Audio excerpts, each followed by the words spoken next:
Fala aí, aqui é o Danilo do Responde Aí. Vamos bater um papo sobre diagrama TS? Então, ó, diagrama temperatura entropia. A gente já conhece o famoso diagrama PV da termodinâmica.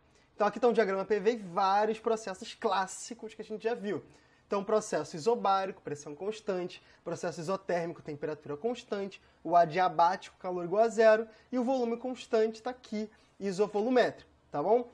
Agora, se eu quisesse desenhar um diagrama temperatura em função da entropia, como é que seria esses mesmos processos nesse diagrama?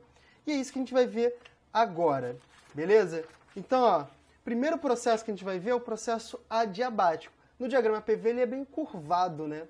E aqui no temperatura entropia. Pô, você lembra como a gente calcula a variação de entropia? Ela é integral de dQ sobre T. Quanto vale dQ para um processo adiabático? Lembra que calor é igual a zero? Então dQ vai ser zero. Se a variação de entropia é igual a zero, quer dizer que a entropia é constante. Então, se eu começo nesse ponto aqui, um processo adiabático, esse ponto aqui, ele tem esse valor de entropia.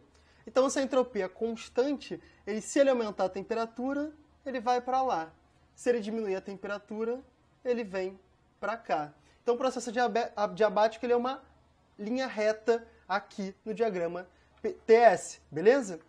E o processo isotérmico. Isotérmico, a temperatura é constante. Então, se você olhar para esse ponto aqui de novo, a temperatura dele é essa aqui, beleza?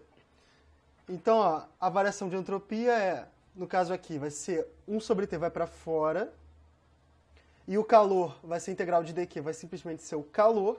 Então a gente tem o seguinte, se ele absorver calor, calor positivo, então eu vou ter um aumento de entropia, ele vai vir para cá.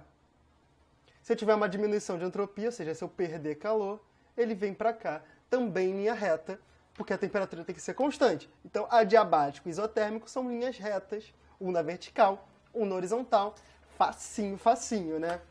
Agora, vamos complicar um pouquinho. Se eu tiver um trabalho isovolumétrico ou isobárico, se for isovolumétrico, eu vou ter que usar o CV. Se for isobárico, eu vou ter que usar o CP, calor específico a volume e a pressão constante. E o calor no processo vai ser NC delta T, em que esse C pode ser o CV ou o CP, se for isovolumétrico ou isobárico. Beleza? Então, na hora de calcular a entropia, delta S vai ser integral de dQ sobre T, e o dQ vai ser NC dt sobre T. Então, o NC vai para fora, vai ficar integral de dt sobre T. A variação de entropia que a gente tem vai ser NC ln de T final sobre T inicial, tá? Só que o gráfico não é entropia por temperatura, mas temperatura por entropia. Então, eu vou ter que isolar isso aqui, tá bom? Então, ó, gente, qual a necessidade disso? Mas é fácil, vem comigo, ó. O delta S, eu vou mandar o NC para lá, vai ficar igual ao ln de T sobre T0. Aí, como eu posso isolar esse T sobre T0? Botando a exponencial dos dois lados, eu tenho que a temperatura vai ser igual à temperatura inicial exponencial de delta S sobre NCV ou NCP. Beleza? Então, essa vai ser a curva para um processo isovolumétrico ou isobárico. Isso vai estar da seguinte forma, ó. Se eu começo nesse pontinho, se eu estiver aumentando a temperatura no processo isovolumétrico ou isobárico, eu vou ter uma exponencial crescente. Agora, se eu estiver diminuindo a temperatura, imagina que eu comece aqui. Se eu estou diminuindo a temperatura, eu vou ter uma exponencial decrescente. Então, vai ser isso, vão ser exponenciais, vão ser curvas. Então, os que eram retas lá no PV, agora no TS vão ser curvas. Beleza? E o nosso ciclo de Carnot, o famoso ciclo de Carnot, como é que ele fica no diagrama TS?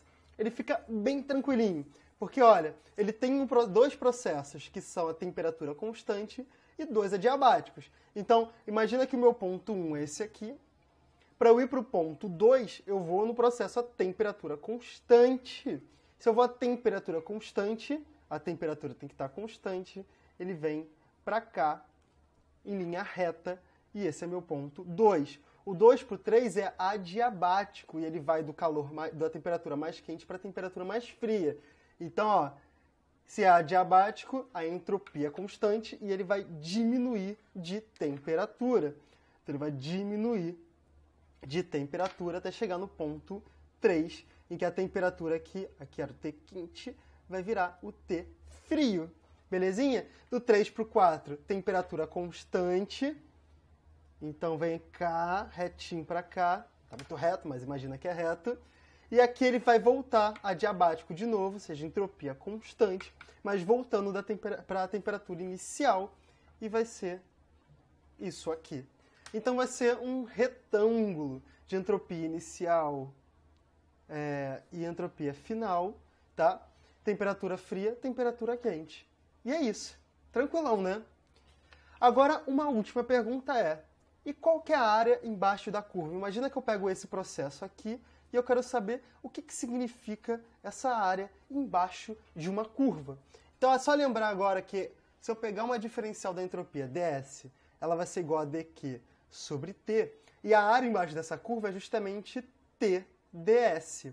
Então, ó, tds, então dq vai ser igual a tds, então a minha área, ela vai ser o calor, a integral de t ds, que é justamente a área embaixo da curva. Então, a área debaixo da curva é justamente o calor absorvido ou perdido naquele processo. E se eu tiver um ciclo, e agora eu quiser saber a área dentro desse ciclo. Então, a área dentro desse ciclo vai ser a integral num ciclo completo de Tds, e vai ser, óbvio, da mesma forma, vai ser o calor nesse ciclo completo.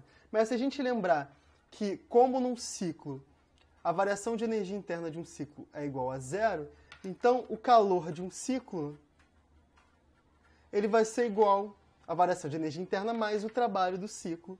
Como a variação de energia interna é zero, vai ser igual ao trabalho do ciclo. Então a área dentro de um ciclo é também o trabalho realizado nesse ciclo.